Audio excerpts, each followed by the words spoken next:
Hi ನಮಸ್ತೆ ಎಲ್ಲರಿಗೂ Kannada study hub YouTube ಚಾನಲ್ಗೆ ಸ್ವಾಗತ. ಸೊ ಇವತ್ತಿನ ಸೆಷನ್ನಲ್ಲಿ ನಾವೇನು ನೋಡೋಣ ಅಂತ ಹೇಳಿದ್ರೆ, ನಾವು ಒಂದು ಲಾಸ್ಟ್ ಕ್ಲಾಸಲ್ಲೇ ನಾವು ಅರ್ಧಕ್ಕೆ ಬಿಟ್ಟಿರ್ತಕ್ಕಂತಹ ಮಾಡೆಲ್ ಕ್ವಶನ್ ಪೇಪರ್ನ ಕಂಟಿನ್ಯೂ ಅನಾಲಿಸಿಸ್ 360 ಆ್ಯಂಗಲಲ್ಲಿ ನಾವು ಕಂಟಿನ್ಯೂ ಅನಾಲಿಸಿಸ್ನ ಸ್ಟಾರ್ಟ್ ಮಾಡೋಣ, ಸರಿನಾ? ಸೊ ಬನ್ನಿ ವಿಡಿಯೋನ ಸ್ಟಾರ್ಟ್ ಮಾಡೋಣ. ವಿಡಿಯೋ ಸ್ಟಾರ್ಟ್ ಮಾಡೋಕ್ಕಿಂತ ಮುಂಚೆ ವಿಡಿಯೋ ಕೊನೆವರೆಗೂ ನೋಡಿ ಅಂತ ಹೇಳ್ತಾ, ಹಾಗೆ ವಿಡಿಯೋ ಕೊನೆವರೆಗೂ ನೋಡೋದ ನಂತರ ವಿಡಿಯೋ ಇಷ್ಟ ಆದರೆ ಲೈಕ್ ಮಾಡಿ, ಸಬ್ಸ್ಕ್ರೈಬ್ ಮಾಡಿ. ಇಫ್ ನಿಮಗೆ ವಿಡಿಯೋ ಇಷ್ಟ ಆಗಲಿಲ್ಲ ಅಂದರೆ ಒಬ್ವಿಯಸ್ಲಿ ಡಿಸ್ಲೈಕ್ ಮಾಡಿ ಅಂತ ಹೇಳ್ತಾ, ಮೊದಲ ಪ್ರಶ್ನೆ, 3 ಬೇರುಗಳನ್ನು ಹೊಂದಿರುವ ಹಲ್ಲು ಯಾವುದು ಅಂತ ಕೇಳಿದ್ದಾನೆ. ಸೊ ವಿಶಿಷ್ಟವಾದ ಕ್ವಶನು ಇದು. ಆಲ್ರೆಡಿ ನಿಮಗೆ ಒಂದು ಕ್ವಶನ್ ಪೇಪರಲ್ಲಿ ಕೂಡ ಬಂದಿದೆ ಇದು, ಸರಿನಾ? ಹಾಗೆ ಇದು ಒಂದು ಮಾಡೆಲ್ ಕ್ವಶನ್ ಪೇಪರಲ್ಲಿ, ಅದಕ್ಕೆ ಇದನ್ನು ಸ್ವಲ್ಪ ಎಡಪ್ ಮಾಡ್ಕೊಂಡಿದ್ದೀವಿ, ಸರಿನಾ? ಯಾವುದು? ದವಡೆ ಹಲ್ಲು, ದವಡೆ ಮುಂದಿನ ಹಲ್ಲು, ಹಾಗೆ ಕತ್ತರಿಸುವ ಹಲ್ಲು ಮತ್ತು ಕೋರೆ ಹಲ್ಲು ಅಂತ. ಸೊ ಇದಕ್ಕೆ ಸರಿಯಾದ ಉತ್ತರ ಯಾವುದು? 3 ಬೇರುಗಳನ್ನು ಯಾವುದು ಹೊಂದಿದೆ? ಓಕೆ, 3 ರೂಟ್ಸ್ ಯಾವುದು ಹೊಂದಿದೆ? ಯಾವ ಹಲ್ಲು ಹೊಂದಿದೆ? ದವಡೆ ಹಲ್ಲು. ಓಕೆ, ಈ ದವಡೆ ಹಲ್ಲು ಏನಿದೆ ಅಲ್ವಾ, ಇದು 3 ಬೇರುಗಳನ್ನು ಹೊಂದಿದೆ, ಸರಿನಾ? ಇದು ಗೊತ್ತಿರಲಿ ನಿಮಗೆ. ಹಾಗೆ ಬುದ್ಧಿವಂತಿಕೆ ಹಲ್ಲು ಯಾವುದು? ನಿಮಗೆ ಲಾಸ್ಟ್ ನಿಮಗೆ 28 ಆದ ನಂತರ ಲಾಸ್ಟ್ 4 ಹಲ್ಲು ಬರ್ತವೆ ಗೊತ್ತಾ, ಈ ದವಡೆ ಹಿಂದಿನ ಹಲ್ಲುಗಳು. ಸೊ ಅವುಗಳನ್ನು ನಾವು ಏನಂತ ಬುದ್ಧಿವಂತಿಕೆ ಹಲ್ಲುಗಳು ಅಂತ ನಾವು ಕರಿತೀವಿ, ಸರಿನಾ? ಬುದ್ಧಿವಂತಿಕೆ ಹಲ್ಲುಗಳು ನಿಮಗೆ ಈ 29, 30, 31 ಮತ್ತು 32ನೇ ಹಲ್ಲುಗಳೇನಿದಾವಲ್ವಾ, ಇವುಗಳನ್ನು ನಾವು ಬುದ್ಧಿವಂತಿಕೆ ಹಲ್ಲುಗಳು ಅಂತ ಕರಿತೀವಿ, ಸರಿನಾ? ಇದು ನಿಮ್ಗೆ ಗೊತ್ತಿರಲಿ. ಹಾಗೆ ಈ ಕೋರೆ ಹಲ್ಲುಗಳು ಎಷ್ಟು ಕಂಡು ಬರ್ತವೆ ನಿಮಗೆ? ಕೋರೆ ಹಲ್ಲುಗಳು 4 ಕಂಡು ಬರ್ತವೆ, ಸರಿನಾ? ಹಾಗೆ ಮುಂದಿನ ಹಲ್ಲುಗಳು ಎಷ್ಟು ಕಂಡು ಬರ್ತವೆ ನಿಮಗೆ? ಅವು ಕೂಡ ನಿಮಗೆ ಎಷ್ಟು? 8 ಕಂಡು ಬರ್ತವೆ. ಕೆಳಗಡೆ 4, ಮೇಲ್ಗಡೆ 4, ಸರಿನಾ? ಸೊ ಅವು 8 ಕಂಡು ಬರ್ತವೆ. ಈ ಕೋರೆ ಹಲ್ಲುಗಳು ಈ 4ರ ಪಕ್ಕ ಇಲ್ಲಿ ಕೆಳಗಡೆ 2, ಮೇಲ್ಗಡೆ 2 ಕಂಡು ಬರ್ತವೆ, ಸರಿನಾ? ಇವು ಗೊತ್ತಿರಲಿ ನಿಮಗೆ. ಕೇಳ್ತಾನೆ ಹಾಗೆ ಹಲ್ಲಿನ ಫಾರ್ಮುಲ್ ಕೇಳ್ತಾನೆ, ಅದನ್ನು ಕೂಡ ನೋಡ್ಕೋಬಹುದು. ಬಟ್ ಈ ಅಗ್ನಿವೀರ್ಗೇನೋ ಅಷ್ಟು ಕೇಳಲ್ಲ ಅಂತ ನಂದು ಅಭಿಪ್ರಾಯ, ಬಟ್ ಇಲ್ಲ ಅಂದರೆ ನೋಡಬಹುದು ನೀವು. ಆ್ಯಂಡ್ ದೆನ್ ನೆಕ್ಸ್ಟ್ ಪ್ರಶ್ನೆ ಏನಿದೆ ಅಂದರೆ, ಲಾಲಾರಸವು ಯಾವುದರ ಜೀರ್ಣಕ್ರಿಯೆಗೆ ಸಹಾಯ ಮಾಡುತ್ತದೆ? ಇವಾಗ ನಮ್ಮ ಬಾಯಲ್ಲಿ ಲಾಲಾರಸ ಉತ್ಪತ್ತಿ ಆಗ್ತಿದೆ, ಇದು ಯಾವುದರ ಒಂದು ಜೀರ್ಣಕ್ರಿಯೆಗೆ ಸಹಾಯ ಮಾಡುತ್ತೆ? ಪಿಷ್ಟದ ಜೀರ್ಣಕ್ರಿಯೆಗೆ ಸಹಾಯ ಮಾಡುತ್ತೆ, ಪ್ರೋಟೀನ್ನ ಜೀರ್ಣಕ್ರಿಯೆಗೆ ಸಹಾಯ ಮಾಡುತ್ತೆ, ಕೊಬ್ಬಿನ ಜೀರ್ಣಕ್ರಿಯೆಗೆ ಸಹಾಯ ಮಾಡುತ್ತೆ, ಮತ್ತು ನಾರುಗಳ ಜೀರ್ಣಕ್ರಿಯೆಗೆ ಸಹಾಯ ಮಾಡುತ್ತೆ. ಯಾವುದರ ಜೀರ್ಣಕ್ರಿಯೆಗೆ ಸಹಾಯ ಮಾಡುತ್ತೆ ಈ ಲಾಲಾರಸ ಅಂತ ಕೇಳೋದಾದರೆ ಪಿಷ್ಟ. ಓಕೆ, ಈ ಸ್ಟಾರ್ಚ್ ಅಥವಾ ಪಿಷ್ಟ ಅಂತ ನಾವು ಹೇಳ್ತೀವಿ. ಇಂಗ್ಲೀಷಲ್ಲಿ ಹೇಳೋದಾದರೆ ಸ್ಟಾರ್ಚ್ ಅಂತ ಹೇಳ್ತೀವಿ, ಹಾಗೆ ಕನ್ನಡದಲ್ಲಿ ಹೇಳೋದಾದರೆ ಪಿಷ್ಟ ಅಂತ ಹೇಳ್ತೀವಿ. ಈ ಪಿಷ್ಟವನ್ನು ಜೀರ್ಣ ಮಾಡೋದಕ್ಕೆ ನಮಗೆ ಸಹಾಯ ಮಾಡ್ತಕ್ಕಂತಹ ಒಂದು ಎಂಜೈಮ್ ಯಾವುದು ಅಂದರೆ ನಿಮಗೆ ಈ ಲಾಲಾರಸ ಅಂತ ಕಂಡುಬರುತ್ತೆ, ಸರಿನಾ? ಈ ಲಾಲಾರಸ ಅನ್ನೋದು ಒಂದು ಎಂಜೈಮ್ ಆಗಿದೆ, not a hormone, it's on enzyme, ಸರಿನಾ? ಎಂಜೈಮ್ ಆಗಿದೆ ಇದು. ಹಾಗೆ ಪ್ರೋಟೀನ್ಗಳನ್ನು ಜೀರ್ಣಕ್ರಿಯೆ ಮಾಡಲಿಕ್ಕೆ ಯಾವುದು ಹೆಲ್ಪ್ ಮಾಡುತ್ತೆ? ಪೆಪ್ಸಿನ್ ಅನ್ನೋದು ಈ ಪ್ರೋಟೀನ್ನ ಜೀರ್ಣಕ್ರಿಯೆಗೆ ಸಹಾಯ ಮಾಡುತ್ತೆ. ಯಾವುದು? ಪೆಪ್ಸಿನ್, ಸರಿನಾ? ಸರ್ ಕನ್ನಡದಲ್ಲಿ ಹೇಳಿ ಸರ್. ಕನ್ನಡದಲ್ಲಿ ಕೂಡ ಹೀಗೆ ಬರೀಬೋದು ನಾವು. ಓಕೆ, ಯಾವುದು? ಪೆಪ್ಸಿನ್ ಅಂತ ಹೇಳ್ಬೋದು, ಸರಿನಾ? ಸೊ ಕನ್ನಡದಲ್ಲೂ ಮತ್ತು ಇಂಗ್ಲೀಷಲ್ಲಿ ಸೇಮ್ ವರ್ಡ್ ಇದೆ ಯಾವುದಕ್ಕೆ? ಈ ಪೆಪ್ಸಿನ್ಗೆ, ಸರಿನಾ? ಇದು ಗೊತ್ತಿರಲಿ ನಿಮಗೆ. ಕೇಳ್ತಾನೆ. ಆ್ಯಂಡ್ ದೆನ್ ಕೊಬ್ಬನ್ನು ಜೀರ್ಣಕ್ರಿಯೆ ಮಾಡಲಿಕ್ಕೆ ಸಹಾಯ ಮಾಡ್ತಕ್ಕಂಥ ಒಂದು ಜ್ಯೂಸ್ ಯಾವುದು? ಒಂದು ಎಂಜೈಮ್ ಯಾವುದದು ಅಂತ ನಿಮ್ಗೆ ಕೇಳ್ಬೋದು. ಈ ಕೊಬ್ಬನ್ನು ನಿಮಗೆ ಕರಸೋಕ್ಕೆ ಹೆಲ್ಪ್ ಮಾಡೋದು ಯಾವುದು ಅಂದರೆ ಈ ಬೈಲ್ ಜ್ಯೂಸ್ ಅಂತ ಕಂಡುಬರುತ್ತೆ. ಯಾವುದು? ಬೈಲ್ ಜ್ಯೂಸ್, BILEJUIC. ಓಕೆ, ಈ ಜ್ಯೂಸ್ ಏನಿದೆ ಅಲ್ವಾ, ಈ ಬೈಲ್ ಜ್ಯೂಸ್ ಅನ್ನೋದು ನಿಮಗೆ ಕೊಬ್ಬನ್ನು ಕರಗಿಸೋಕ್ಕೆ ಸಹಾಯ ಮಾಡುತ್ತೆ. ಇದು ಆಲ್ರೆಡಿ ನಿಮಗೆ ಮೊನ್ನೆ RPF ಎಕ್ಸಾಮಲ್ಲಿ ಕೇಳಿದ್ದ, ಅದಕ್ಕಿಂತ ಹಿಂದೆ ನಿಮಗೆ ಈ SSC GDನಲ್ಲಿ ಕೇಳಿದ್ದ, ಅದಕ್ಕಿಂತ ಹಿಂದೆ ನಿಮಗೆ ಯಾವುದು ಈ RPF SI ಎಕ್ಸಾಮ್ ಆಯಿತು ಗೊತ್ತಾ? ಆ RPF SI ಎಕ್ಸಾಮಲ್ಲೂ ಕೂಡ ಈ ಕ್ವಶನ್ನ ಕೇಳಿದ್ದಾನೆ, ಸರಿನಾ? ಸೊ ಅದಕ್ಕೆ ಏನಿದೆ ಇಂಪಾರ್ಟೆಂಟ್ ಇದೆ, ನೆನ್ಪಿಟ್ಕೊಳ್ಳಿ. ಯಾವುದು? ಈ ಬೈಲ್ ಜ್ಯೂಸು. ಹಾಗೆ ನಿಮ್ಗೆ ಇನ್ನೊಂದು ಕೇಳ್ಬೋದು, ಈ ಬೈಲ್ ಜ್ಯೂಸನ್ನು ಯಾವುದರಲ್ಲಿ ಸ್ಟೋರ್ ಮಾಡ್ಕೊಂಡು ಇಟ್ಕೊಳ್ತೀವಿ ನಾವು ದೇಹದಲ್ಲಿ? ಯಾವುದು ಸ್ಟೋರ್ ಮಾಡ್ಕೊಂಡು ಇಟ್ಕೊಳ್ತದೆ? ಯಾವ ಒಂದು ಭಾಗ ಸ್ಟೋರ್ ಮಾಡ್ಕೊಳ್ತದೆ? ಯಾವ ಒಂದು ಭಾಗ ಅದರಲ್ಲಿ ಸಂಗ್ರಹಣೆ ಮಾಡ್ಕೊಳ್ತದೆ ಅಂತ ಕೇಳ್ತಾನೆ. ಗಾಲ್ಫ್ ಬ್ಲ್ಯಾಡರ್ ಏನಿದೆ ಅಲ್ವಾ, ಈ ಗಾಲ್ಫ್ ಬ್ಲ್ಯಾಡರ್ ಅನ್ನೋದು ಈ ಬೈಲ್ ಜ್ಯೂಸನ್ನು ಸಂಗ್ರಹಣೆ ಮಾಡಿ ಇಟ್ಕೊಳ್ತದೆ ನಮ್ಮ ದೇಹದಲ್ಲಿ, ಸರಿನಾ? ಗೊತ್ತಿರಲಿ ನಿಮಗೆ. ಕೇಳ್ತಾನೆ.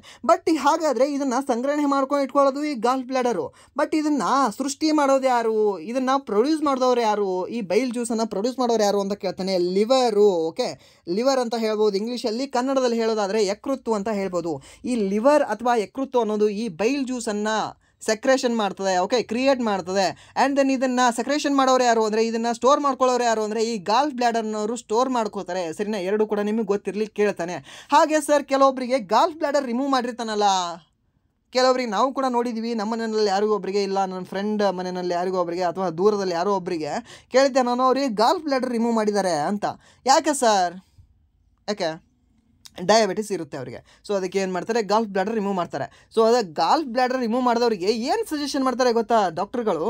ಫ್ಯಾಟ್ ಕಂಟೆಂಟನ್ನು ಜಾಸ್ತಿ ತಿನ್ನಬೇಡ ಗುರು, ನೀನು ಜಾಸ್ತಿ ತಿನ್ನಬೇಡ್ರಿ ಅಂತ ಕಳಿಸ್ತಾರೆ ಅವರು. ಫ್ಯಾಟ್ ಕಂಟೆಂಟನ್ನು ಇವಾಗ ಕರಗಿಸೋಕ್ಕೆ ಹೆಲ್ಪ್ ಮಾಡೋದೇ ನಿಮಗೆ ಬೈಲ್ ಜ್ಯೂಸು. ಇವಾಗ ಬೈಲ್ ಜ್ಯೂಸ್ಗೆ ಇಟ್ಕೊಳ್ಳೋಕ್ಕೆ ಮನೆ ಇಲ್ಲ, ಮೀನ್ಸ್ ಈಗ ಗಾಲ್ಫ್ ಬ್ಲಾಡರ್ ಇಲ್ಲ. ಸೊ ಗಾಲ್ಫ್ ಬ್ಲಾಡರ್ ಇಲ್ಲದೆ ಇರುವಾಗ ನೀವು ಫ್ಯಾಟ್ ಜಾಸ್ತಿ ತಿಂದರೆ ಏನಾಗುತ್ತೆ? ಏನಿಲ್ಲ, ಹೊಟ್ಟೆ ಮೇಲ್ಗಡೆ ನಿಮಗೆ ಇವಾಗ ಈ ಬೆಲ್ಲಿ ಮೇಲ್ಗಡೆ ಎಲ್ಲವೂ ಕೂಡ ನಿಮಗೆ ರಿಂಕಲ್ಸ್ ಬರ್ತವೆ. ಓಕೆ, ಸೊ ಹೊಟ್ಟೆ ತುಂಬ ನಿಮಗೆ ಹೇಗೆ ಅಂದರೆ 4 ರಿಂಗ್ಗಳು ಬರ್ತವೆ. ಸೊ ಅದಕ್ಕೆ ಏನು ಮಾಡ್ತಾರೆ, ನಿಮಗೆ ಡಾಕ್ಟರ್ಗಳು ಫ್ಯಾಟ್ಗಳನ್ನು ತಿನ್ನಬೇಡ್ರಿ ಅಂತ ಕಳಿಸ್ತಾರೆ. ಸರಿನಾ? ಇದು ಗೊತ್ತಿರಲಿ ನಿಮಗೆ. ಇನ್ನೊಂದು ನಿಮಗೆ ಒಂದು ಫನ್ನಿ ಕ್ವಶನ್ ಅಂತ ಅನಿಸ್ಬೋದು, ಬಟ್ ಸೀರಿಯಸ್ ಕ್ವಶನ್ ಇನ್ನೊಂದು ಕೇಳ ನಿಮಗೆ. ಇವಾಗ ವುಮೆನ್ನು ಮತ್ತು ಮೆನ್ನು ಯಾರಲ್ಲಿ ಜಾಸ್ತಿ ಕೊಬ್ಬಿರುತ್ತೆ? ಫ್ಯಾಟ್ ಯಾರಲ್ಲಿ ಜಾಸ್ತಿ ಇರುತ್ತೆ? ಆಲ್ವೇಸ್ ಹೇಳೋದು ಅದು ಹೆಣ್ಣಿನಲ್ಲಿ ಕೊಬ್ಬು ಜಾಸ್ತಿ ಇರುತ್ತೆ ಅಂತ ನಾವು ಹೇಳ್ತೀವಿ. ಓಕೆ, ವುಮೆನ್ಸಲ್ಲಿ ನಾವು ಕೊಬ್ಬು ಜಾಸ್ತಿ ಇದೆ ಅಂತ ಹೇಳ್ತೀವಿ. ಇದು ಬೈಯೋದಕ್ಕೂ ಕೂಡ ಹೇಳ್ಬೋದು, ಸುಮ್ಮನೆ ಫನ್ಗೆ ನಿಮ್ಮ ಅಕ್ಕ ತಂಗಿ ಕಾಡ್ಸೋಕ್ಕೂ ಕೂಡ ಹೇಳ್ಬೋದು, ಇಲ್ಲ ನಿಮ್ಮ ಫ್ರೆಂಡ್ಸ್ ಕಾಡ್ಸೋಕ್ಕೆ ಕೂಡ ಹೇಳ್ಬೋದು. ಬಟ್ ರಿಯಾಲಿಟಿ ಅಂದರೂ ಕೂಡ ಈ ವುಮೆನ್ಸಲ್ಲಿ ನಿಮಗೆ ಫ್ಯಾಟ್ ಕಂಟೆಂಟ್ ಜಾಸ್ತಿ ಇರುತ್ತೆ, ಕೊಬ್ಬು ಜಾಸ್ತಿ ಇರುತ್ತೆ. ಯಾಕೆ? ಒಂದು ಎಕ್ಸಾಂಪಲ್ ಕೊಡ್ಬೋದಾ ನಿಮಗೆ? ಇದೆಲ್ಲವೂ ಕೂಡ ಕೇಳಿದೆ ಎಕ್ಸಾಮಲ್ಲಿ, ಸೊ ಅದಕ್ಕೆ ಕೇಳ್ತಾ ಇದ್ದೀನಿ. ಇವಾಗ ನೀವು ನಿಮ್ಮ ಫ್ರೆಂಡ್ಗೆ ಅಥವಾ ನಿಮ್ಮ ಮನೆಯಲ್ಲಿ ನಿಮ್ಮ ಅಕ್ಕ ತಂಗಿ ಅಥವಾ ಯಾರಿಗಾದರೂ ನೀವು ಟ್ರಿಪ್ಗೆ ಕರ್ಕೊಂಡು ಹೋಗಿ. ಓಕೆ, ಎಲ್ಲಿ ಕರ್ಕೊಂಡು ಹೋಗಬೇಕು? ಇವಾಗ ಜಮ್ಮು ಕಾಶ್ಮೀರಕ್ಕೆ ಅಥವಾ ಲಡಾಖಲ್ಲಿ ಯುದ್ಧ ಮಾಡ್ತಿದ್ದಾರೆ, ಸೊ ಅಲ್ಲಿ ಕರ್ಕೊಂಡು ಹೋಗ್ಬೋದು. ಸರಿನಾ? ಇಲ್ಲಾಂದರೆ ಈ ಅಸ್ಸಾಂ ಭಾಗದಲ್ಲಿ. ಸೊ ಇಲ್ಲೆಲ್ಲ ಕರ್ಕೊಂಡು ಹೋದಾಗ, ಅಥವಾ ಇಲ್ಲೇ ನೀವು ವಿಂಟರಲ್ಲಿ ನೋಡ್ಕೊಳ್ಳಿ. ಓಕೆ, ವಿಂಟರಲ್ಲಿ ಚಳಿಗಾಲದಲ್ಲಿ ನೀವು ಮನೆ ಟೆರಸ್ ಮೇಲ್ಗಡೆ ಮಲ್ಕೊಳ್ಳಿ. ಸೊ ನಿಮಗೆ ನೀವು ಏನಾದರೂ ಹುಡುಗ ಆಗಿದ್ದರೆ ನಿಮಗೆ ಜಾಸ್ತಿ ಚಳಿ ಹತ್ತುತ್ತೆ, ಒಂದಲ್ಲ ಎರಡೆರಡು ನೀವು ಬ್ಲ್ಯಾಂಕೆಟ್ ತೊಗೊಂಡು ಹಚ್ಕೋತೀರಾ. ಬಟ್ ಅಕ್ಕ ತಂಗಿ ಅಥವಾ ಮನೆಯಲ್ಲಿ ಬೇರೆ ಯಾರಾದರೂ ಹೆಣ್ಮಕ್ಳು ಅವ್ರಿಗೆ ಹಚ್ಕೊಂಡಾರ ಅಷ್ಟು? ಓಕೆ, ಇಲ್ಲ, ನೋವೇ ಒಂದೇ ಬ್ಲ್ಯಾಂಕೆಟ್ ಹಚ್ಕೋತಾರೆ, ಅವ್ರಿಗೆ ಚಳಿ ಆಗಲ್ಲ. ಯಾಕೆ? ಈ ಕೊಬ್ಬು ಯಾರ ಮೈಯಲ್ಲಿ ಜಾಸ್ತಿ ಇರುತ್ತೆ ಗೊತ್ತಾ? ಅವರಿಗೆ ಚಳಿ ಆಗಲ್ಲ. ನೀವು ನೋಡಿಬೇಕಾದ್ರೆ ಯಾರು ದಪ್ಪ ಜಾಸ್ತಿ ಇರ್ತಾರೆ ಅವ್ರಿಗೆ ಚಳಿ ಆಗಲ್ಲ, ಯಾಕಂದರೆ ಕೊಬ್ಬೆಲ್ಲ ಬೆಳೆದಿರ್ತದೆ ಅವರಿಗೆ. ಸರಿನಾ? ಇದು ನಿಮಗೆ ಗೊತ್ತಿರಬೇಕು. ಇದು ಕೇಳ್ತಾನೆ ಯಾರಿಗೆ ಜಾಸ್ತಿ ಇರುತ್ತೆ, ಯಾರಿಗೆ ಕಡಿಮೆ ಇರುತ್ತೆ, ಚಿಕ್ಕ ಮಗುವಿನಲ್ಲ ಅಥವಾ ದೊಡ್ಡವರಲ್ಲ, ಮಹಿಳೆಯರಲ್ಲ ಅಥವಾ ಪುರುಷರಲ್ಲ ಅಂತ ಕೇಳ್ತಾನೆ. ಪುರುಷರಲ್ಲಿ ಆ್ಯಕ್ಚುಲ್ ಆಗಿ ಕಡಿಮೆ ಇರುತ್ತೆ. ಪುರುಷರಲ್ಲೇ ಇನ್ನೊಂದು ಹೇಳೋದಾದರೆ ನಿಮಗೆ ಈ ಹುಡುಗರು ಇರ್ತಾರೆ ಗೊತ್ತಾ, ಲೈಕ್ ಇವಾಗ ಚಿಕ್ಕ ಹುಡುಗರಲ್ಲಿ ನಿಮಗೆ ಅತಿ ಕಡಿಮೆ ಕೊಬ್ಬು ಇರುತ್ತೆ. ಹಾಗೆ ಅತಿ ಹೆಚ್ಚು ಕೊಬ್ಬು ಎಲ್ಲಿ ಅಂದರೆ ನಿಮಗೆ ಮಹಿಳೆಯರಲ್ಲಿ ಕಂಡುಬರುತ್ತೆ. ನಾಟ್ ಚಿಕ್ಕ ಹುಡುಗಿಯರಲ್ಲ, ಮಹಿಳೆಯರಲ್ಲಿ ಕಂಡುಬರುತ್ತೆ. ಸರಿನಾ? ಇದು ಗೊತ್ತಿರಲಿ ನಿಮಗೆ. ಹಾಗೆ ಫ್ರೀಕ್ವೆನ್ಸಿ ಯಾರಲ್ಲಿ ಜಾಸ್ತಿ ಇರುತ್ತೆ ಅಂತ ನಿಮಗೆ ಕೇಳ್ತಾನೆ. ಓಕೆ, ಸೊ ಫ್ರೀಕ್ವೆನ್ಸಿ ಬಗ್ಗೆ ಒಂದು ನಿಮಗೆ ಗೊತ್ತಿರಬೇಕು. ಸೊ ಈ ಫ್ರೀಕ್ವೆನ್ಸಿ ಅತಿ ಹೆಚ್ಚು ನಿಮಗೆ ಯಾರಲ್ಲಿ ಕಂಡುಬರ್ತದೆ ಅಂತ ಕೇಳ್ತಾನೆ ನಿಮಗೆ. ಈ ಫ್ರೀಕ್ವೆನ್ಸಿ ಅತಿ ಹೆಚ್ಚು ಕಂಡುಬರೋದು ನಿಮಗೆ ಮಹಿಳೆಯರಲ್ಲೇ ಕಂಡುಬರುತ್ತೆ, ಅತಿ ಕಡಿಮೆ ಪುರುಷರಲ್ಲಿ ಕಂಡುಬರುತ್ತೆ. ಸರಿನಾ? ಇದು ಗೊತ್ತಿರಲಿ ನಿಮಗೆ. ಇದು ಕೂಡ ನಿಮಗೆ ಕೇಳ್ಬೋದು. ಸೊ ಫ್ರೀಕ್ವೆನ್ಸಿ ಜಾಸ್ತಿ ಇದ್ದಾಗ ಮಾತ್ರ ನಿಮಗೆ ಅವರ ವಾಯ್ಸ್ ಸ್ಮೂತಾಗಿ ಸುಮಧುರವಾಗಿ ಕೇಳಿಸುತ್ತೆ. ಸೊ ಹುಡುಗರ ವಾಯ್ಸ್ ಹೇಗಂದರೆ ರಫ್ ಆಗಿರುತ್ತೆ ಅಲ್ವಾ? ಕೆಲವೊಬ್ರದ್ದೇನೋ ಇವಾಗ ಸ್ಮೂತ್ ಆಗಿದೆ. ಸರಿನಾ? ಬಟ್ ಇವಾಗ ನಾರ್ಮಲಿ ಎಲ್ಲ ಹುಡುಗರ ವಾಯ್ಸ್ ನಿಮಗೆ ಹೇಗಿರುತ್ತೆ? ರಫ್ ಆಗೇ ಇರುತ್ತೆ. ಅದೇ ನೀವು ಹುಡುಗಿರನ್ನ ಕಂಪೇರ್ ಮಾಡ್ಕೊಳ್ಳಿ, ಹೇಗಿದ್ದೀರಾ? ಹೌದಾ? ಹಾಂ, ಇಲ್ಲ, ಅಷ್ಟೇ.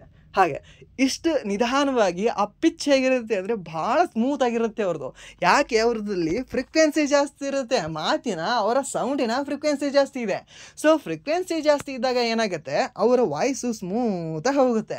ಹುಡುಗರದು ಅಥವಾ ಈ ಪುರುಷರದು ಫ್ರೀಕ್ವೆನ್ಸಿ ಏನಿದೆ ಕಡಿಮೆ ಇದೆ ಫ್ರೀಕ್ವೆನ್ಸಿ. ಸೊ ಅದಕ್ಕೆ ಹಿಂಗೆ ಬರುತ್ತೆ. ಓಕೆ, ಲೈಕ್ ವಿಲನ್ ಥರ ಬರುತ್ತೆ. ಸೊ ಸ್ವಲ್ಪ ಸ್ಮೂತಾಗಿ ಬರೋದಿಲ್ಲ. ಸೊ ಸ್ಮೂತಾಗಿ ಬರಬೇಕೆಂದರೆ ಏನು ಮಾಡಬೇಕು? ಫ್ರೀಕ್ವೆನ್ಸಿ ಜಾಸ್ತಿ ಇರಬೇಕು. ಆ ಫ್ರೀಕ್ವೆನ್ಸಿ ಜಾಸ್ತಿ ಮಾಡ್ಕೊಳ್ಳೋಕೆ ಏನು ಮಾಡ್ಕೊಳ್ಳಿ? ಏನಿಲ್ಲ, ಬೆಳಗ್ಗೆ ಹೇಳಿ ಎದ್ದು ಬಿಸಿನೀರನ್ನು ಬಾಯಲ್ಲಿ ಗಾರ್ಗ್ಲಿಂಗ್ ಮಾಡಿ. ಓಕೆ, ಬಾಯಲ್ಲಿ ಹಾಕೊಂಡು ಗಾರ್ಗ್ಲಿಂಗ್ ಮಾಡಿ, ಹಿಂಗೆ ಮಾಡ್ಕೋಬೇಕು ನೀವು. ಓಕೆ, ಸೊ ನಿಮ್ಮ ಫ್ರೀಕ್ವೆನ್ಸಿ ಕೂಡ ಜಾಸ್ತಿ ಆಗುತ್ತೆ, ನಿಮ್ಮ ವಾಯ್ಸ್ ಕೂಡ ಸುಮಧುರವಾಗಿ ಆಗುತ್ತೆ. ಇವಾಗ ಗಡಸಾಗಿರೋ ಧ್ವನಿ ಹೋಗಿ ಮೆತ್ತಗೆ ಸ್ಮೂತ್ ಆಗಿರೋ ಒಂದು ಧ್ವನಿ ನಿಮಗೆ ಸಿಗುತ್ತೆ. ಸರಿನಾ? ಇದು ಗೊತ್ತಿರಲಿ ನಿಮಗೆ.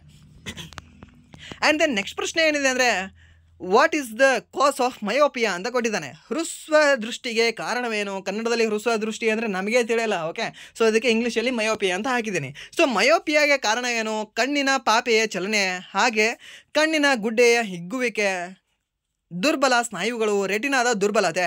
ರೆಟಿನಾ ಏನಾದರೂ ದುರ್ಬಲತೆ ಆದರೆ ನಮಗೆ ಮಯೋಪಿಯಾ ಬರುತ್ತೆ. ಓಕೆ, ಮಯೋಪಿಯಾಗೆ ಕಾರಣ ಯಾವುದು ಅಂದರೆ ನಿಮಗೆ ಈ ರೆಟಿನಾದ ದುರ್ಬಲತೆ. ಇವಾಗ ನಿಮ್ಮ ಫ್ರೆಂಡಿಗೆ ಅಥವಾ ನಿಮಗೆ, ಓಕೆ, ಇವಾಗ ಯಾರಿಗಾದರೂ ನಿಮಗೆ ಏನಾದರೂ ಈ ಮಯೋಪಿಯಾ ಇದ್ದರೆ ನೀವು ಅಗ್ನಿವೀರಿಗೆ ನೀವು ಅಪ್ಲೈ ಮಾಡ್ತಾ ಇರಲಿಲ್ಲ. ಇದು ನನ್ನ ಸ್ಟ್ರಾಂಗ್ ಬಿಲೀಫ್. ಓಕೆ, ನಿಮ್ಮ ಫ್ರೆಂಡ್ಗೆ ಯಾರಿಗಾದರೂ ಇದ್ದರೆ ಅವರಿಗೆ ಅಥವಾ ನಿಮ್ಮ ಮನೆಯಲ್ಲಿ ಯಾರಿಗಾದರೂ ಇರುತ್ತೆ ಈ ಮಯೋಪಿಯಾ. ಹೇಗೆ ಸರ್ ಮಯೋಪಿಯಾ ಮತ್ತು ಇನ್ನೊಂದು ಹೈಪರ್ ಮಯೋಪಿಯಾ ಅಂತ ಬರುತ್ತೆ. ಓಕೆ, ಹೈಪರ್ ಮಯೋಪಿಯಾ ಅಂತ ಬರುತ್ತೆ. ಸೊ ಈ ಮಯೋಪಿಯಾ ಯಾವುದು ಮತ್ತು ಹೈಪರ್ ಮಯೋಪಿಯಾ ಯಾವುದು? ಓಕೆ, ಅವ್ರಿಗೆ ಏನಾದರೂ ದೂರಿಂದ ಕಾಣಿಸ್ತಾ ಇರಲಿಲ್ಲ ಅಂದರೆ ಅವರಿಗೆ ಮಯೋಪಿಯಾ ಇರುತ್ತೆ. ಇವರಿಗೇನಾದರೂ ಸಮೀಪದ ಕಾಣಿಸ್ತಾ ಇರಲಿಲ್ಲ ಅಂದರೆ ಅವರಿಗೆ ಹೈಪರ್ ಮೆಟ್ರೋಪಿಯಾ ಇರುತ್ತೆ. ಸರಿನಾ? ಇದು ಗೊತ್ತಿರಲಿ ನಿಮಗೆ. ಹೈಪರ್ ಮೆಟ್ರೋಪಿಯಾ ಹಾಗೆ ಮಯೋಪಿಯಾ ಎರಡೂ ಕೂಡ ಅಪೋಸಿಟ್ಟು. ಈ ಹೈಪರ್ ಮೆಟ್ರೋಪಿಯಾದವರಿಗೆ ಸಮೀಪ ಇರೋದು ಕಾಣೋದಿಲ್ಲ, ದೂರ ಇರೋದು ಫುಲ್ HD ಕ್ಲಿಯರ್ ಇದ್ದಂಗೆ ಕಾಣಿಸುತ್ತೆ. ಬಟ್ ಹೇಗೆ ಈ ಮಯೋಪಿಯಾದವ್ರಿಗೆ ಉಲ್ಟಾ, ದೂರಿಂದ ಕಾಣಲ್ಲ ಬಟ್ ಸಮೀಪದ ಕಾಣಿಸುತ್ತೆ. ಸರಿನಾ? ಇದು ಗೊತ್ತಿರಲಿ ನಿಮಗೆ, ಕೇಳಬಹುದು ನಿಮಗೆ. ಆ್ಯಂಡ್ ದೆನ್ ನೆಕ್ಸ್ಟ್ ಪ್ರಶ್ನೆ ಏನಿದೆ ಅಂದರೆ, ಸರಾಸರಿ ಮಾನವ ಪುರುಷರ ಮೆದುಳಿನ ತೂಕ ಎಷ್ಟು ಅಂತ ಕೇಳಿದ್ದಾನೆ. ಒಟ್ಟಿನಲ್ಲಿ ಪುರುಷರ ಮೆದುಳಿನ ತೂಕ ಎಷ್ಟು? 1 kg ಇದೆ, 1200 ಗ್ರಾಮ್ ಇದೆ, 1350 ಗ್ರಾಮ್ ಇದೆ, ಹಾಗೆ 1500 ಗ್ರಾಮ್ ಇದೆ ಅಂತ ಕೊಟ್ಟಿದ್ದಾನೆ. ಸೊ ಇದು ಆಲ್ಮೋಸ್ಟ್ 1500 ಗ್ರಾಮ್ ಕಂಡುಬರುತ್ತೆ. ಯಾವುದರಲ್ಲಿ? ಮಾನವರ ಪುರುಷನ ತೂಕ. ಓಕೆ, ಪುರುಷನ ಮೆದುಳಿನ ತೂಕ ಎಷ್ಟಂದರೆ 1400ರಿಂದ 1500 ಗ್ರಾಮ್ವರೆಗೂ ನಿಮ್ಗೆ ಕಂಡುಬರುತ್ತೆ. 1400ರಿಂದ 1500 ಗ್ರಾಮ್ವರೆಗೂ. ಹಾಗೆ ಮಹಿಳೆಯರಲ್ಲಿ ಜಾಸ್ತಿ ಇದೆ ಯಾರಿಗೆ ಬುದ್ಧಿ? ಇಲ್ಲ, ಕಡಿಮೆ ಇದೆ. ಸರಿನಾ? ಯಾಕೆ ಹೇಳ್ತಾ ಇದ್ದೀನಿ ಕಡಿಮೆ ಇದೆ ಅಂತ? ಅವ್ರದ್ದು 1250ರಿಂದ 1350 ಇನ್ ಬಿಟ್ವೀನ್ ಅವರ ಮೆದುಳಿನ ತೂಕ ಕಂಡುಬರುತ್ತೆ. ಸರಿನಾ? ಸೊ ಅದಕ್ಕೆ ಇವಾಗ ಕನ್ಸಿಡರ್ ಮಾಡಿದ್ರೆ ಪುರುಷನಲ್ಲಿ ಅತಿ ಹೆಚ್ಚು ಮೆದುಳಿನ ತೂಕ ಕಂಡುಬರುತ್ತೋ ಅಥವಾ ಮಹಿಳೆಯದ ಮೆದುಳಿನ ತೂಕ ಜಾಸ್ತಿ ಇರುತ್ತೆ ಅಂತ ನಿಮ್ಗೇನಾದರೂ ಕೇಳಿದ್ರೆ ಪುರುಷನ ಮೆದುಳಿನ ತೂಕವೇ ಜಾಸ್ತಿ ಇರುತ್ತೆ. ಲೈಕ್ ಕಂಪೇರ್ ಮಾಡಿದ್ರೆ ಯಾರ್ದು? ಈ ವುಮೆನ್ಸ್ನ ಮೆದುಳಿಂದು. ಬಟ್ ಏನು ನಾವೆಲ್ಲವನ್ನೂ ಕೂಡ ಹಲವಾರಿ 1500 ಗ್ರಾಮ್ನು ಯೂಸ್ ಮಾಡ್ತಾ ಇದ್ದೀವ? ನೋವೇ. ಇವಾಗ ನಂದು ಏನಾದರೂ ಯೂಸ್ ಆಗ್ತಿದ್ರೆ ಒಂದು 100 ಗ್ರಾಮ್ ಏನೋ ಯೂಸ್ ಆಗ್ತಿರ್ಬೋದು ಅನಿಸುತ್ತೆ. ನನ್ನ ಮೆದುಳಿಂದ ಏನು ಸ್ವಲ್ಪ ಕೆಪಾಸಿಟಿ ಇದೆ ಅಲ್ವಾ, ಅದರಲ್ಲಿ ಒಂದು 1500 ಗ್ರಾಮಲ್ಲಿ ಒಂದು 100 ಗ್ರಾಮ್ ಏನೋ ಯೂಸ್ ಆಗ್ತಿರ್ಬೋದು ನಂದು. ಸರಿನಾ? ಸೊ ನಿಮ್ದೆಲ್ಲವೂ ಕೂಡ ಒಂದು 800 ಏನೋ ಇರ್ಬೋದು ಅನಿಸುತ್ತೆ. ಬಟ್ ನಂದು ಎಷ್ಟಿದೆ ಅಂದರೆ ಒಂದು 100 ಅಂತೂ ಇದೆ. ಸರಿಯಾ? ಸೊ ಇದು ನಂದು ಬೇಸಿಕ್ ಇದು. ಬಟ್ ಹಾಗೆ ವುಮೆನ್ಸು ಕೂಡ ಸೇಮ್ ಅಷ್ಟೇ ಇರುತ್ತೆ. ನನ್ನ 100 ಇದೆ ಅಂದರೆ ಅವ್ರದ್ದು ಒಂದು ಕೂಡ ಅಲ್ಲೇ ಆಸ್ಪಾಸಲ್ಲಿ ಇರುತ್ತೆ. ಬಟ್ ನಾವು ಎಲ್ಲವೂ ಕೂಡ ಯೂಸ್ ಮಾಡ್ಕೊಂಡಿದ್ರೆ ನಾವು ಐನ್ಸ್ಟೈನ್ ಆಗಿರ್ತಿದ್ವಿ ಅಥವಾ ಗ್ರಹಾಂ ಬೆಲ್ ಆಗಿರ್ತಿದ್ವಿ, ಇಲ್ಲಾಂದರೆ ಮತ್ತೆ ಯಾರ್ಯಾರೋ ಇನ್ನೂ ಗ್ರೇಟ್ ಆಗಿರ್ತಿದ್ವಿ. ಓಕೆ, ಲೈಕ್ ನ್ಯೂಟನ್ ಥರ ಎಲ್ಲ ಆಗಿರ್ತಿದ್ವಿ. ಬಟ್ ಏನಿದೆ ಅಂದರೆ ನಾವು ಎಲ್ಲವನ್ನು ಕೂಡ ನಮ್ಮ IQ ಎಲ್ಲವನ್ನು ನಾವು ಯೂಸ್ ಮಾಡ್ಕೊಳ್ಳಲ್ಲ. ಎಲ್ಲ ನಮ್ಮ ಮೆದುಳನ್ನು ನಾವು ಯೂಸ್ ಮಾಡ್ಕೊಳ್ಳಲ್ಲ. ಸರಿನಾ? ಸೊ ಎಲ್ಲೋ ಒಂದು ಮೂಲೆಯಲ್ಲಿ ಯಾವುದೋ ಒಂದು ಚಿಕ್ಕ ಭಾಗವನ್ನು ಮಾತ್ರ ನಾವು ಯೂಸ್ ಮಾಡ್ಕೊಳ್ತಿದ್ದೀವಿ. ಸರಿಯಾ? ಇದು ಗೊತ್ತಿರಲಿ ನಿಮಗೆ. ಬಟ್ ಎಲ್ಲರದು ಕೂಡ ಸೇಮ್ ಮೈಂಡ್ ಇದೆ, ಸೇಮ್ ಇದ್ರೆ ಮೆದುಳಿದೆ. ಸರಿಯಾ? ಇದು ಗೊತ್ತಿರಲಿ ನಿಮಗೆ. ಹಾಗೆ ನೆಕ್ಸ್ಟ್ ಪ್ರಶ್ನೆ ಏನಿದೆ ಅಂದರೆ, ಈ ಕೆಳಗಿನ ಯಾವ ರೋಗವು ಸಾಮಾನ್ಯವಾಗಿ ಗಾಳಿಯ ಮೂಲಕ ಹರಡುತ್ತದೆ? ಯಾವೊಂದು ರೋಗ ಗಾಳಿಯ ಮೂಲಕ ಹರಡುತ್ತದೆ? ಪ್ಲೇಗ್ ಗಾಳಿಯ ಮೂಲಕ ಹರಡುತ್ತಾ? ಪ್ಲೇಗ್ ಗಾಳಿಯ ಮೂಲಕ ಹರಡ್ತಾ ಇದ್ರೆ ಮತ್ತೆ ಇದು ಇಲಿಗಳು ಏನು ಮಾಡಬೇಕಾಗಿತ್ತು? ಇಲಿಗಳ ಮೂಲಕ ಹರಡುತ್ತೆ ರೀ. ಯಾವುದು? ಪ್ಲೇಗ್ ಅನ್ನೋದು. ಸರಿನಾ? ಸೊ ಪ್ಲೇಗ್ ಅನ್ನೋದು ಈ ಇಲಿಗಳ ಮೂಲಕ ಹರಡುತ್ತೆ. ಸರಿನಾ? ಸೊ ನೀವು ನಿಮ್ಮ ಅಜ್ಜ ಅಜ್ಜಿ ಎಲ್ಲ ಕೇಳೋದನ್ನ ನೀವು ಕೇಳಿರ್ತೀರ. ಸರಿನಾ? ಅವ್ರು ಹೇಳೋದನ್ನ ಕೇಳಿರ್ತೀರ. ಏನು, ನಾವು ಸಣ್ಣವರಿದ್ದಾಗೆಲ್ಲ ಮ್ಯಾಲೆ ಜಂತೇನಿದ್ರೇನೋ ಇಲಿಗಳು ಬೀಳ್ತಿದ್ವು, ಇಲಿ ಸತ್ ಬೀಳ್ತಿದ್ವು ಅಂತ. ಸರಿನಾ? ಸೊ ಅಂದರೆ ಅವಾಗೆಲ್ಲ ಜಂತಿ ಮನೆಗಳು, ಜಂತಿನಲ್ಲೇ ಇಲಿಗಳೆಲ್ಲ ಇದ್ರೆ ಅಡ್ಕೊಂಡು ಕುಂದಿರ್ತಿತ್ತು. ಸೊ ಅವುಗಳಿಗೆ ಏನಾಗಿರ್ತಿತ್ತು? ಈ ಪ್ಲೇಗ್ ಬಂದಿರ್ತಿತ್ತು. ಸೊ ಅದಕ್ಕೆ ಏನಾಗ್ತಿತ್ತು? ಅವು ಜಂತಿ ಒಳಗಿನೂ ಇಲಿಗಳು ಬೀಳ್ತಿದ್ವು ಅಂತ ಹೇಳ್ತಾರೆ. ಸೊ ಜಂತಿ ಒಳಗಿನ ಇಲಿ ಯಾಕೆ ಬೀಳ್ತಿದ್ವು ಅಂದರೆ ಪ್ಲೇಗ್ ಬಂದಿತ್ತು ಅವಾಗ. ಈ 1900 ಶತಮಾನ, 1900 ಏನು ದಶಕ ಇದೆ ಅಲ್ವಾ, 1896 ಸಮಯದಲ್ಲಿ ಅವಾಗ ಪ್ಲೇಗ್ ಬಂದಿರುತ್ತೆ. ಇಡೀ ನಮ್ಮ ಭಾರತ ದೇಶಕ್ಕೆ ಪ್ಲೇಗ್ ಅಟ್ಯಾಕ್ ಆಗಿರುತ್ತೆ. ಸರಿಯಾ? ಲೈಕ್ ಇವಾಗ 2019 ಮತ್ತು 2020 ಸಮಯದಲ್ಲಿ ಈ ಕೊರೋನಾ ಹೇಗೆ ಅಟ್ಯಾಕ್ ಆಗಿತ್ತಲ್ವಾ, ನಾವು ಕೂಡ ನಮ್ಮ ಮುಂದೆ ಮೀನ್ಸ್ ನೀವು ನಿಮ್ಮ ಮೊಮ್ಮಕ್ಕಳಿಗೆಲ್ಲ ಕೂಡ ಹೇಳ್ಬೋದು, ನಾನು ಸಣ್ಣವಿದ್ದಾಗ, ನಾನು 10th ಇದ್ದಾಗ ನಂದು 99% ಯಾಕೆ ಆಗ್ಯದ ಅಂದರೆ ನಾನು ಕೊರೋನಾ ಒಳಗೆ ಪಾಸ್ ಆಗಿನಿ ಅಂತೇಳಿ. ಸರಿನಾ? ಅವಾಗ ಕೊರೋನಾ ಬಂದಿತ್ತು, ಪಾಸ್ ಆಗಿದ್ದೀನಿ ಅಂತ ನೀವು ಹೇಳ್ಕೊಬೋದೇನೋ. ಓಕೆ, ಯಾರ್ದು ನೀವು ಡೇಟ್ ಆಫ್ ಬರ್ತ್ ಇವಾಗ ಮೇ ಬಿ 2003 ಇದ್ದೀರಲ್ವಾ, ನೀವು 2003 ಇದ್ದವ್ರದ್ದು ಡೇಟ್ ಆಫ್ ಬರ್ತ್ ಏನಾದ್ರು ನೀವು ಕ್ಲಾಸ್ ಕೇಳ್ತಾ ಇದ್ರೆ ನಿಮ್ಮದು 2nd PUC ನೀವು ಪಾಸ್ ಆಗಿದ್ದೀರಾ ಹೀಗೆ. ಸರಿನಾ? ಪುಕ್ಕಟ್ ಪಾಸ್ ಆಗಿದ್ದೀರಾ, ನಿಮ್ಮ ಈಸಿ ಮಾರ್ಕ್ಸ್ ಬಂದಿದ್ದಾವೆ. ಹಾಗೆ ನೀವು ಏನಾದರೂ 2003 ಅಂದರೆ ನೀವು 2005 ಯಾರು ಡೇಟ್ ಆಫ್ ಬರ್ತ್ ಇದೆ ಅಲ್ವಾ, ಅವ್ರು ನೀವು 10th ಇದ್ರೆ ಈಸಿಯಾಗಿ ಪಾಸ್ ಆಗಿದ್ದೀರಾ. ಮೀನ್ಸ್ ನೀವು ಟಿಕ್ ಹಾಕಿ ಬರ್ದಿದ್ದೀರಾ, ಮೇ ಬಿ ಏನು ಟಿಕ್ ಹಾಕಿ ಬರ್ದಿರೋ ಅಥವಾ ನೀವು ಡೈರೆಕ್ಟ್ ಪಾಸ್ ಆಗಿದ್ದೀರೋ ಗೊತ್ತಿಲ್ಲ. ಬಟ್ ಇವ್ರಂದ್ರೂ PUC ಡೈರೆಕ್ಟಾಗಿ ಪಾಸ್ ಆಗಿದ್ದಾರೆ. ಸರಿನಾ? ನೀವು ಹೇಳ್ಕೊಬೋದೇನೋ ಮುಂದೆ ನಿಮ್ಮ ಮೊಮ್ಮಕ್ಕಳ ಮುಂದೆ ಎಲ್ಲವೂ ಕೂಡ, ನಮ್ಮ ಟೈಮಲ್ಲಿ ಕೊರೋನಾ ಬಂದಿತ್ತು, ಕೊರೋನಾ ಹಂಗಿತ್ತು ಹಿಂಗಿತ್ತು ಚೆನ್ನಾಗಿತ್ತು ನೋಡೋಕ್ಕೆ, ನಾವು ಎಕ್ಸಾಮ್ ಅಂದಾಕ್ರಮಿದ್ರೆ ಅದು ಬರ್ತಿತ್ತು, ನಮ್ಮ ಎಕ್ಸಾಮ್ ಕ್ಯಾನ್ಸಲ್ ಮಾಡ್ತಿತ್ತು ಅಂತ. ಸರಿನಾ? ಇದು ಗೊತ್ತಿರಲಿ ನಿಮಗೆ. ಸೊ ಬಟ್ ಇಲ್ಲಿ ಏನು ಕೇಳಿದ್ದಾನೆ? ಗಾಳಿ ಮುಖಾಂತರ ಅಂತ ಕೇಳಿದ್ದಾರೆ. ಸೊ ಇವಾಗ ಇಲ್ಲಿ ಟೈಫಾಯ್ಡ್ ನೋಡಿದ್ವಿ. ಟೈಫಾಯ್ಡ್ ಯಾವುದಕ್ಕೆ ಕಾಸ್ ಮಾಡ್ತದೆ? ಆಲ್ರೆಡಿ ಹೇಳಿದ್ದೆ ನಾನು. ಟೈಫಾಯ್ಡ್ ಯಾವುದಕ್ಕೆ ಕಾಸ್ ಮಾಡ್ತದೆ ಅಂದರೆ ಕರಳಿಗೆ ಕಾಸ್ ಮಾಡ್ತದೆ. ಓಕೆ, ಕರಳಿಗೆ ಒಂದು ತೊಂದರೆ ಕೊಡ್ತಕ್ಕಂಥ ಒಂದು ರೋಗ ಯಾವುದು ಅಂದರೆ ಟೈಫಾಯ್ಡ್ ರೋಗ. ಹಾಗೆ ಪ್ಲೇಗ್ ಯಾವುದರಿಂದ ಬರುತ್ತೆ? ಇಲಿಯಿಂದ ಬರುತ್ತೆ. ಸರಿನಾ? ಬಟ್ ಪ್ಲೇಗ್ ಆ್ಯಕ್ಚುಲಿ ಯಾವುದರಿಂದ ಬರುತ್ತೆ? ಇಲಿಯಿಂದ ಹರಡಿಸುತ್ತೆ. ಅದು ಆ್ಯಕ್ಚುಲಿ ಇಲಿ ಹರಡಿಸುತ್ತೆ. ಬಟ್ ಅದು ಬರೋದು ಯಾವುದರಿಂದ? ಅದು ಒಂದು ಬ್ಯಾಕ್ಟೀರಿಯಿಂದ ಬರುತ್ತೆ. ಪ್ಲೇಗ್ ಅನ್ನೋದು ವೈರಸ್ ಅಲ್ಲ. Plague is not a virus. Okay, virus ಅಲ್ಲ, ಇದೊಂದು ಬ್ಯಾಕ್ಟೀರಿಯಾವಾಗಿದೆ. ಯಾವುದರಿಂದ ಹರಡುತ್ತೆ ಅಂತ ಕೇಳಿದ್ರೆ ಇಲಿಯಿಂದ ಹರಡುತ್ತೆ. ಸರಿನಾ? ಬಟ್ ಇಲ್ಲಿ ಗಾಳಿಯಿಂದ ಹರಡೋದು ಯಾವುದು? ಕ್ಷಯರೋಗ. Okay, TB. ಹೀಗೆ ನೀವು ಯಾರಾದರೂ ನಿಮ್ಮ ಮುಂದ್ಗಡೆ ಇರೋರ ಮೇಲೆ ನೀವು ಸೀನಿದ್ರೆ, ಹೀಗೆ ಕೆಮ್ಮಿದ್ರೆ ಅವರಿಗೂ ಕೂಡ ಬರುತ್ತೆ. ಸೊ ಮೀನ್ಸ್ ಗಾಳಿಯಿಂದ ಹರಡುತ್ತೆ. ಯಾವುದು? ಈ ಕ್ಷಯರೋಗ, TB ರೋಗ. ಸರಿನಾ? ಹಾಗೆ ಈ TBಗೆ ಲಸಿಕೆಯನ್ನು ಕಂಡುಹಿಡಿದವರು ಯಾರು? ಈ TBಗೆ ಒಂದು ಲಸಿಕೆ ಕಂಡು ಬರುತ್ತೆ. ಯಾವ ಒಂದು ಲಸಿಕೆ ಅಂದರೆ BCG ಅಂತ. ಸರಿನಾ? ಈ BCG ಲಸಿಕೆ ಕಂಡು ಬರುತ್ತೆ. ಸೊ ಈ BCG ಲಸಿಕೆಯನ್ನು ಈ TB ವಿರುದ್ಧವಾಗಿ ಕಂಡುಹಿಡಿದ ಆ ಮಹಾನ್ ವ್ಯಕ್ತಿಯ ಹೆಸರೇನು ಅಂತ ಕೇಳ್ತಾನೆ. ಸೊ ಇದೇ ಹೆಸರಲ್ಲೇ ಇದೆ. ಏನು? B ಒಂದನ್ನು ತೆಗೆದುಬಿಡಿ. ಸೊ ಇಲ್ಲಿ CG ಇದೆ ಅಲ್ವಾ, ಕಾಲ್ಮಟ್ಟೆ ಗುರಿನ್ ಅಂತ. ಸರಿನಾ? ಬ್ಯಾಸಿಲಸ್ ಕಾಲ್ಮಟ್ಟೆ ಗುರಿನ್ ಅಂತ ಕಂಡುಬರುತ್ತೆ. ಫುಲ್ ಇದು ಇದ್ರ ನೇಮು. ಸೊ ಅದರಲ್ಲಿ ಕಾಲ್ಮಟ್ಟೆ ಗುರಿನ್ ಅನ್ನೋದು ಆ ವ್ಯಕ್ತಿಯ ಹೆಸರಾಗಿದೆ, ಸರಿನಾ. ಈ TB ವಿರುದ್ಧ ಈ BCG ಲಸಿಕೆಯನ್ನು ಕಂಡಿರತಕ್ಕಂಥ ವ್ಯಕ್ತಿಯ ಹೆಸರು ಏನು ಅಂದರೆ ಈ ಕಾಲ್ಮಟ್ಟೆ ಗುರಿನ್, ಬ್ಯಾಸಿಲಸ್ ಕಾಲ್ಮಟ್ಟೆ ಗುರಿನ್ ಅಂತ, ಸರಿನಾ. ಇದು ಗೊತ್ತಿರಲಿ ನಿಮ್ಗೆ ಕೇಳ್ತಾನೆ. ಹಾಗೆ ನೀರಿನಿಂದ ಕಂಡುಬರ್ತಕ್ಕಂಥ ಒಂದು ರೋಗ ಯಾವುದು, ನೀರಿನಿಂದ ಹರಡಿರ್ತಕ್ಕಂಥ ಒಂದು ರೋಗ ಯಾವುದು ಅಂದರೆ ಈ ಕಾಲರಾ ರೋಗ ಏನಿದೆ ಅಲ್ವಾ, ಇದು ನೀರಿನಿಂದ ಹರಡುತ್ತದೆ. ನಮ್ಮ ಮನುಷ್ಯನಿಗೆ ನೀರಿನಿಂದ ಹರಡ್ತಕ್ಕಂಥ ರೋಗ ಯಾವುದು ಅಂದರೆ ಕಾಲರಾ ರೋಗ. ಹಾಗೆ ನೆಕ್ಸ್ಟ್ ಕ್ವಶನ್ ಏನಿದೆ ಅಂದರೆ ನೀರು ಗರಿಷ್ಠ ಸಾಂದ್ರತೆಯನ್ನು ಹೊಂದಿರುವುದು ಯಾವಾಗ ಅಂತ ಕೇಳಿದ್ದಾನೆ. ನೀರು ಗರಿಷ್ಠ ಸಾಂದ್ರತೆ ಮೀನ್ಸ್ ಹೆವಿ ಸಾಲಿಡ್ ಆಗಿರ್ತದೆ ಅದು ಯಾವಾಗ ಅಂತ.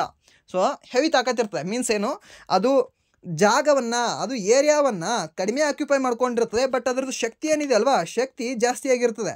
ಸೊ ಯಾವಾಗ ಅದರ ಡೆನ್ಸಿಟಿ ಅದರಲ್ಲಿ ಜಾಸ್ತಿ ಇರುತ್ತೆ, ಯಾವೊಂದು ಡಿಗ್ರಿ ಸೆಲ್ಸಿಯಸಲ್ಲಿ ಜಾಸ್ತಿ ಇರುತ್ತೆ. ಆಪ್ಷನ್ ಏನಿದೆ 0 degree Celsius, 4 degree Celsius, 100 degree Celsius.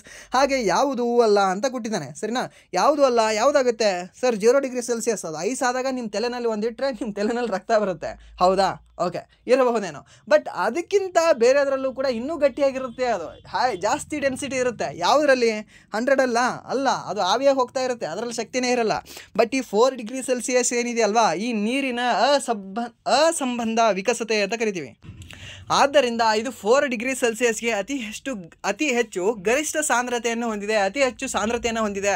ಯಾವುದಕ್ಕೆ ಈ 4 ಡಿಗ್ರಿ ಸೆಲ್ಸಿಯಸ್ಸಲ್ಲಿ, ಸರಿನಾ, ಕೇಳ್ಬೋದು ನಿಮಗೆ. 4 ಡಿಗ್ರಿ ಸೆಲ್ಸಿಯಸ್ಸಲ್ಲಿ ಅತಿ ಹೆಚ್ಚು ಗರಿಷ್ಠ ಸಾಂದ್ರತೆಯನ್ನು ಹೊಂದಿದೆ 4 ಡಿಗ್ರಿ ಸೆಲ್ಸಿಯಸ್. ಅದೇ ಏನಾದರೂ ನಿಮಗೆ ಇದನ್ನು ಕೆಲ್ವಿನಲ್ಲಿ ಹೇಳು ಅಂತ ಕೇಳಿದಾಗ ಏನಂತ ಹೇಳ್ತೀರಾ? ಇವಾಗ ಆಪ್ಷನ್ ಕೊಡಬಹುದು ನಿಮಗೆ. ಆಪ್ಷನ್ ಏನು ಕೊಡ್ಬೋದು ನಿಮಗೆ?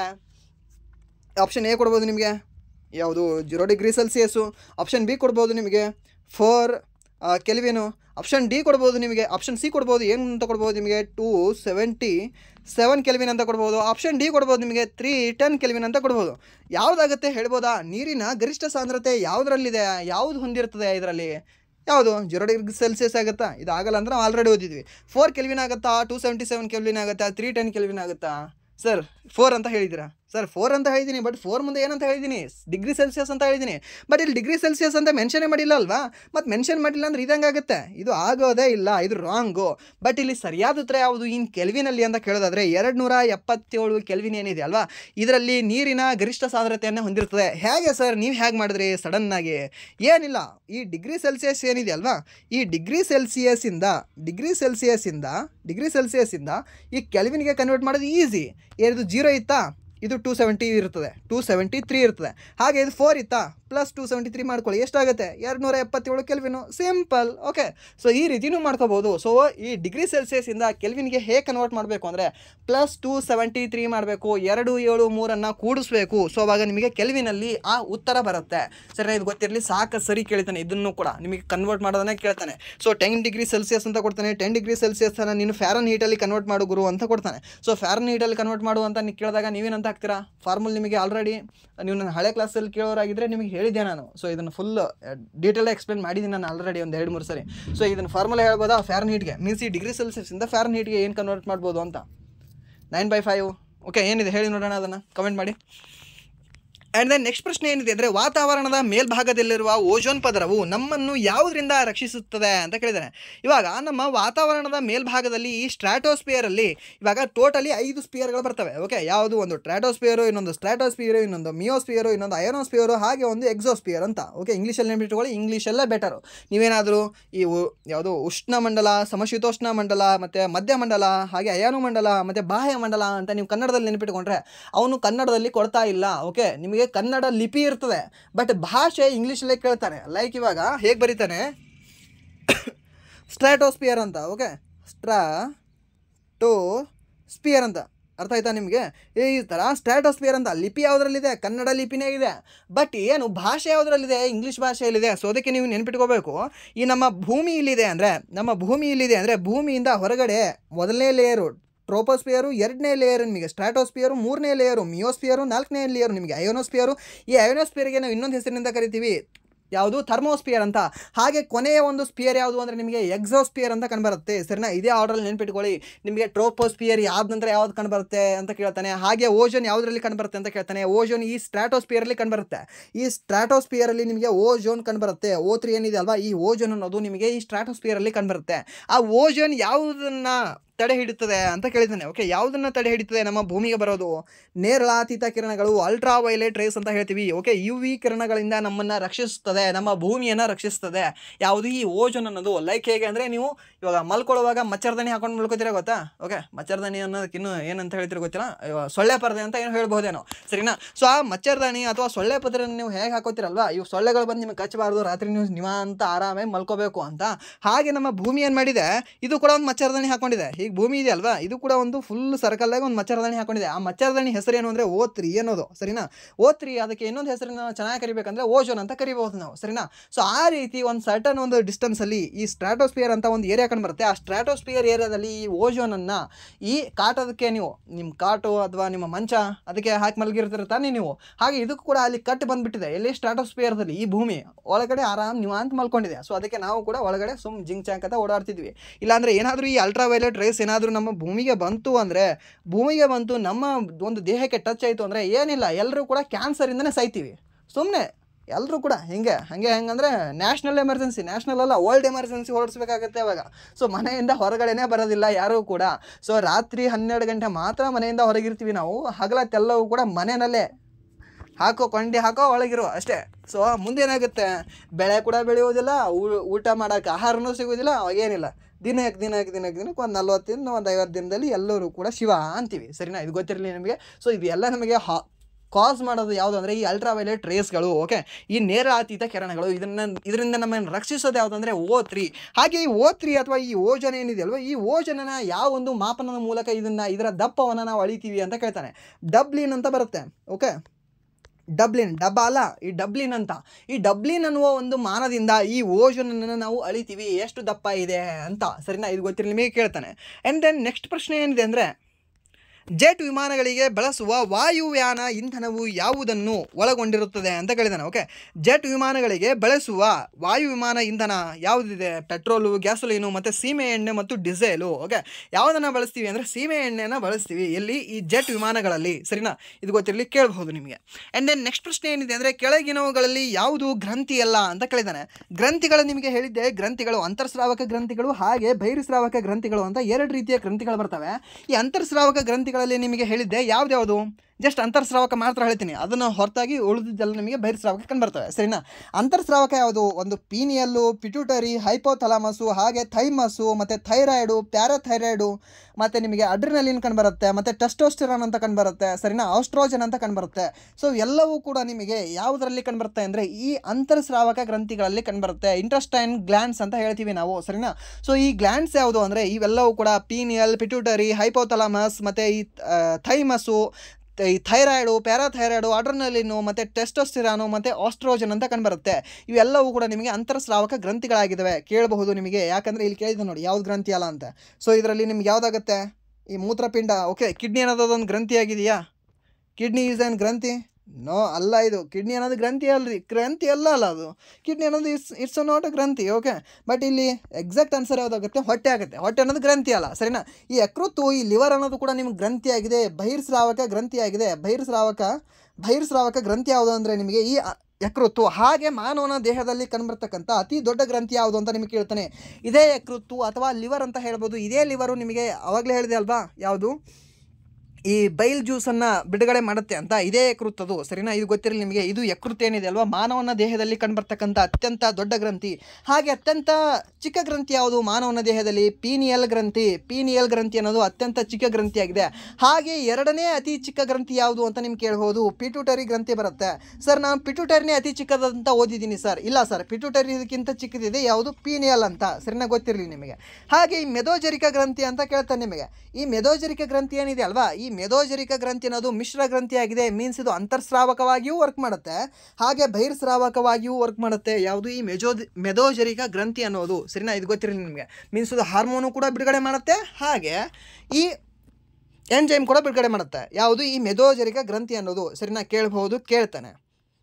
ಆ್ಯಂಡ್ ದೆನ್ ಕತ್ತರಿಸಿದರೆ ಬೆಳೆಯುವ ಅಂಗ ಯಾವುದು ಅಂತ ನಿಮಗೆ ಕೇಳ್ತಾನೆ. ಕಟ್ ಮಾಡಿದ್ರು ಕೂಡ ಬೆಳೀತದೆ. ಯಾವುದು?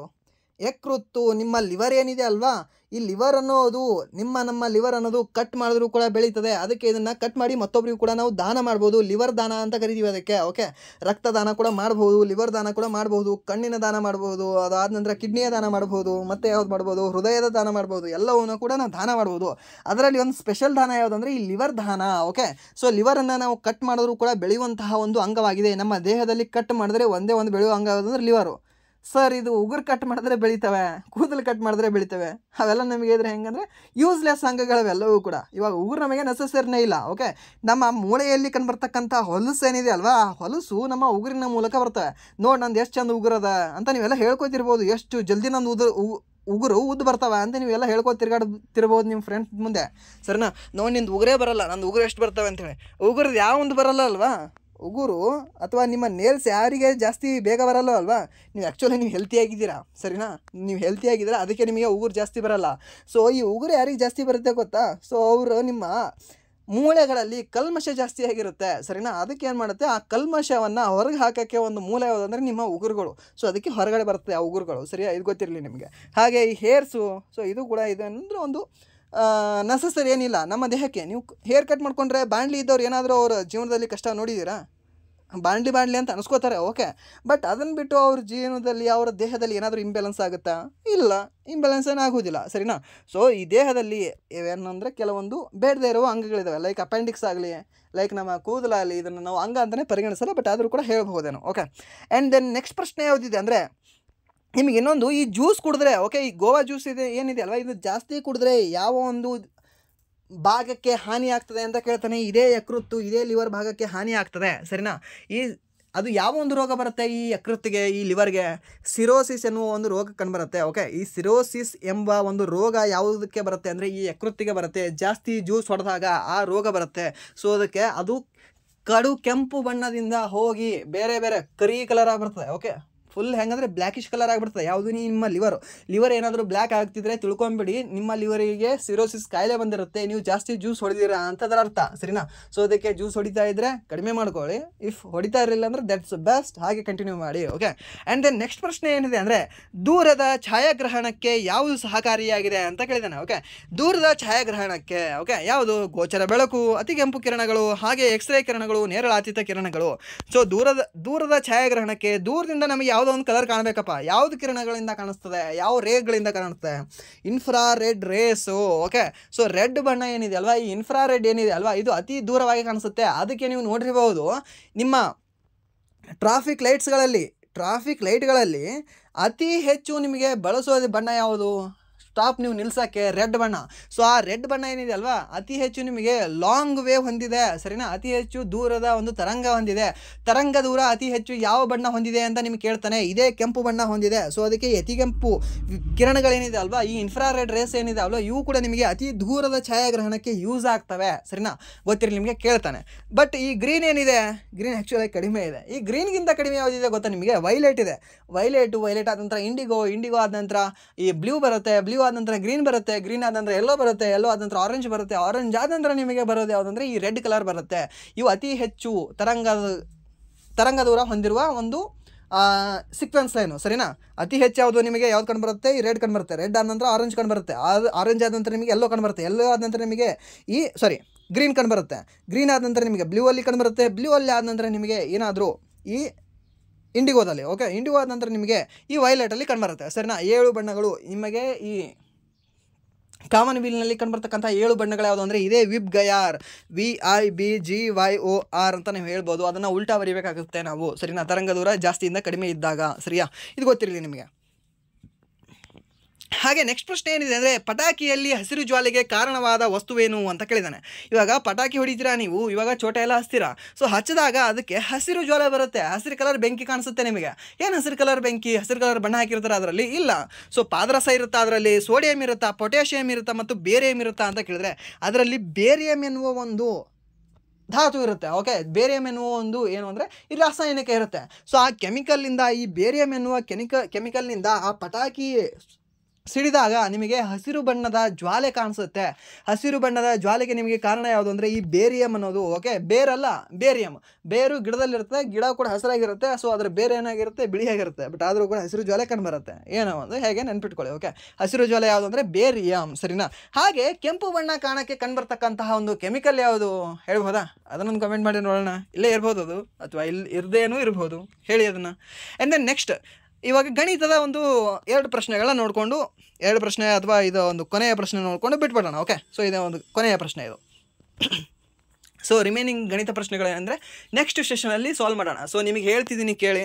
ಸೊ ಇಲ್ಲಿವರೆಗೂ ನೀವು ವಿಡಿಯೋ ನೋಡ್ತಾ ಇದ್ದೀರಿ ಅಂದರೆ 29 ನಿಮಿಷ ಆಯ್ತು ಇವಾಗ. ಆಲ್ಮೋಸ್ಟ್ ನೀವು ಇಲ್ಲಿವರೆಗೂ ಏನಾದರೂ ವಿಡಿಯೋ ನೋಡ್ತಾ ಇದ್ದೀರಿ ಅಂತ ಅಂದ್ಕೊಳ್ಳಿ, ಸಕ್ಸಸ್ ನೀವು ಆಗೇ ಆಗ್ತೀರಾ.